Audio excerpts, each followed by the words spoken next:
الحمد لله رب العالمين والصلاة والسلام على سيدنا محمد الأمين وعلى آله وصحبه ومن تبعهم بإحسان إلى يوم الدين. يروي البيهقي عن محمد بن جبير بن مطعم عن أبيه جبير عن النبي صلى الله عليه وسلم قال: لا يدخل الجنة قاطع، أي لا يدخل الجنة قاطع رحم مع الأولين، إنما يستحق عذابا أليما. Muslim a rapporté de hadith de Jubayr, fils de Mut'im, que le messager de Dieu sallallahu alayhi wa sallam a dit: ne rentrera pas au paradis une personne qui a coupé les liens avec les proches, ne rentre pas avec les premiers, il mérite un très dur châtiment, celui qui a couper les liens avec les proches du côté père ou du côté mère. Al-Rahim tazuruha wa tu'inuha in ihtajat. Al-Arham, c'est le fait de rendre visite, de leur donner soutien dans les événements durs et difficiles. S'ils sont dans le besoin et les difficultés, tu leur donnes. Al-Rahim, c'est-à-dire tout ce qu'on dit, tes frères, tes sœurs, tes oncles, paternels, maternels, les tantes maternelles et paternelles, les cousins, les cousines, tout ça c'est Ar-Rahim. Il faut prendre soin de tous ces gens-là.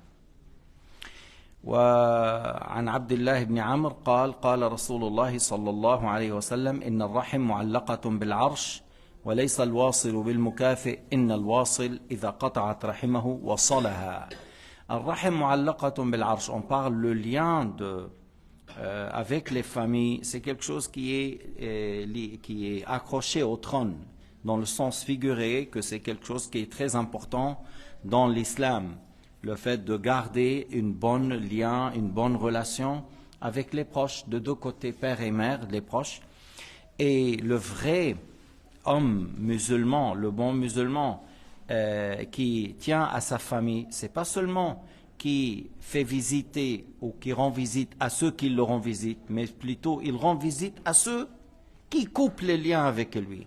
يعني ليس الواصل المكافئ تزورني أزورك تزورني أزورك، إنما الواصل الذي يصل الرحم التي قطعت، الذي لا يصلني أزوره. لما؟ مرضاة لله، طلبا لمرضاة الله. Pourquoi je rends visite à celui qui ne me rend pas visite, celui qui m'aime pas, qui est paresseux, qui في بعض الناس ابن عمه ابن خاله ما فات على بيته من 20 سنة، c'est son cousin, c'est son neveu, ولا il n'est pas rentré chez lui, ça fait 20 ans. مثل ما بيقولوا تزوج وجاب اولاد وكذا، il n'a pas rendu visite avec tous les événements qui ont eu lieu, qu'ils soient des événements de joie et de bonheur ou de difficultés et des épreuves, il n'a pas rendu visite. Malgré ça, toi, tu le rends visite. أنت تزوره ولو كان هو بهذه الطريقة، لأنه كثير منهم أصلا ما بيكون بيتعاطى أمور الدين، كل اللي همه المال والأكل والشرب. Beaucoup parmi ces gens-là, ils ne prennent soin de la religion. Ce qui s'intéresse, c'est l'argent, c'est le fait de manger, voyager, jouer dans ce bas monde jusqu'à que la mort arrive. Alors nous, on rend visite et on conseille. بتزور وبتنصح، بتحكي له آية، بتحكي له حديث، بتحكي له شيء بينفعه بأمر آخرته.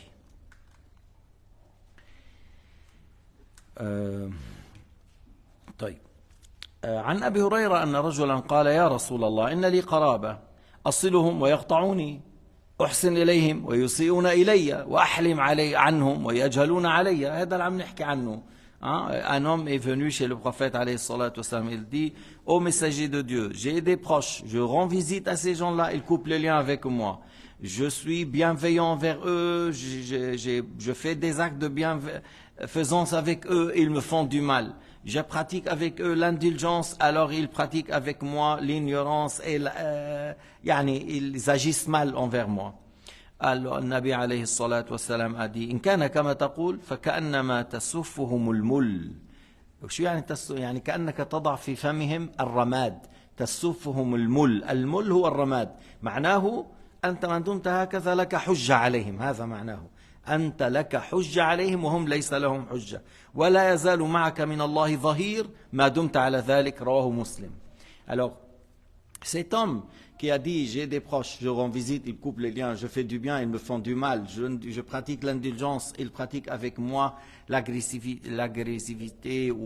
Alors le prophète alayhi salatu wassalam, il lui a dit si tu es comme tu as dit, c'est comme tu mets le cendre dans leur bouche. C'est comme tu mets le cendre dans leur bouche.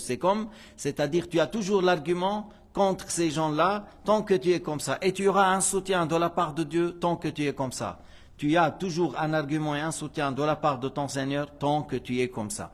وهذا نرجع نقول صلة الرحم التي لا تزورك من أصعب الأمور على النفس ومع هذا يجب أن نفعلها. Le fait de rendre visite à celui qui te visite pas, qui te rend pas visite, c'est une chose très dure à l'ego, mais malgré ça on doit le faire. وانت بعض الاحيان بعدين بتحس حالك يا مستحي يا كذا. Des fois tu te sens gêné, je vais aller vers lui, qu'est-ce qu'il va dire, tu fais quoi chez moi, surtout si tu le rends visite pendant que lui il regarde une série turque. بدك تزوره وفي مسلسل تركي اصحى تحكي شيء يمين او شمال، خلي معه بالمسلسل والا بقول لك شو جابك انت. Si tu parles et tu discutes pendant lui, il écoute qu'est-ce qu'il a fait Mohamed, qu'est-ce qu'il a fait l'autre, et toi tu coupes l'ambiance مع المسلسل turki, il te dit ne viens plus chez moi, qu'est-ce que tu es en train de faire? Et alors tu rentres, tu bois le café ou le thé s'il te met. Si tu trouves un moment à donner un petit conseil, tu donnes, puis après tu pars, qu'est-ce que tu veux faire? Il y a beaucoup de gens actuellement, ils vivent ailleurs، يعني عايشين بعالم آخر، بمعنى بعيدين كليا عن الدين، بعيدين كليا عن الأخلاق، بعيدين كليا عما جاء به النبي عليه الصلاة والسلام. Ils sont très loin de ce que le prophète a transmis, de ce que Allah a dit dans le Coran. أما لو قلت له مثلا تعال نروح على السينما بيروح معك مثلا. Si tu lui dis viens on va aller au cinéma, il va. Viens on va regarder un match de foot, il vient. Viens on va à la chasse, on va préparer مشوي, on va faire à la chasse. Tu es magnifique toi. عرفت كيف؟ إذا بتعرض عليه شيء مشروع من مشاريع الدنيا ونحو ذلك أنت بتفهم بالنسبة له، أنت بتعرف تعيش. أما إذا رحت على المسجد قلت له صلة رحم، بدنا نصلي بنقرأ القرآن، بقول لك هذا ما بيعرف يعيش. Si tu lui dis, bon, on va aller à la mosquée, on va faire la prière jama'a, après on va lire le Coran, après on va assister à une leçon, après on va rendre visite à telle personne, il te regarde comme si tu ne sais pas gérer le jour et les moments et d'une manière que tu trouves le bonheur. À tel point que certains, ils disent, ils disent, jeûne et prie, tu vas toujours être dans l'épreuve et dans les épreuves et les problèmes et la pauvreté. C'est comme il dit, la prière et le jeûne, ils ont une mauvaise augure. Et celui qui dit que la prière et le jeûne ont une mauvaise augure, il sort de l'islam, il n'est pas musulman. الذي يقول الصلاة والصيام لها شؤم بعد ذلك تحجب عنك الرزق وبتصير بس فقير ومعتر وكذا، كأن الصلاة والصيام شؤم. فهذا سب للصلاة والصيام، وسب الصلاة والصيام لا شك أنه شيء يخرج من دين الإسلام. وعن الحارث عن علي قال لي رسول الله صلى الله عليه وسلم ألا أدلك على خير أخلاق الأولين والآخرين؟ قلت بلى يا رسول الله. قال تعطي من حرمك وتعفو عن من ظلمك وتصل من قطعك. الحارث a rapporté de Sayyidina Ali ibn Abi Talib, Sayyidina Muhammad lui a dit, tu veux pas que je t'indique les meilleurs comportements des premiers et des derniers? Alors j'ai dit, oh oui, messager de Dieu, j'aime bien ça. Alors il lui a dit, tu donnes à celui qui t'a privé. Celui, un jour tu es venu vers lui, il t'a pas donné. Tu étais dans le besoin, il t'a pas donné. Aujourd'hui, il est dans le besoin, tu lui donnes. Tu vas pas lui dire, tu te rappelles 5 ans en arrière, 10 ans en arrière? Tu lui donnes, tu fais comme si tu as oublié, tu lui donnes. Et puis, tu pratiques la tolérance et le pardon à celui qui était injuste.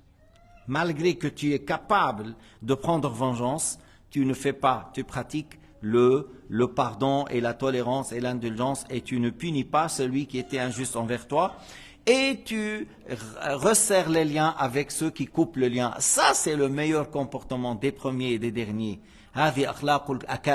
Ça, c'est le comportement des grands hommes. Tu donnes à celui qui t'a privé, tu pardonnes à celui qui était injuste envers toi, et tu resserres les liens avec celui qui coupait les liens avec toi. Et dans un hadith, صل من قطعك واعف عمن ظلمك. هذا يعني برواية أخرى le messager de Dieu a dit resserre les liens avec celui qui coupe avec toi, pardonne à celui qui était injuste envers toi. قال رجل يا رسول الله هل بقي من بر والدي شيء بعد موتهما قال الاستغفار لهما. Alors il a dit, est-ce qu'il reste de ma bienveillance envers mes parents après la mort? Il a dit, tu demandes à Allah Ta'ala le pardon pour eux. وقل ربي ارحمهما كما ربياني صغيرا. Tu demandes le pardon avec eux. وإنفاذ وصيتهما. Et tu pratiques leur testament et tu honores leurs amis.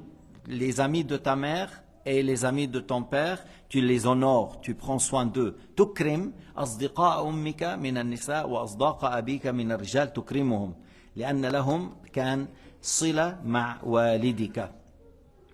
وصلة الرحم التي لا رحم إلا بهما. Et le fait de prendre soin de tes arham qui sont en lien avec ton père et ta mère, tu prends soin de cela. والله سبحانه وتعالى أعلم وأحكم والحمد لله رب العالمين وصلى الله على سيدنا محمد وعلى آله وصحبه وسلم.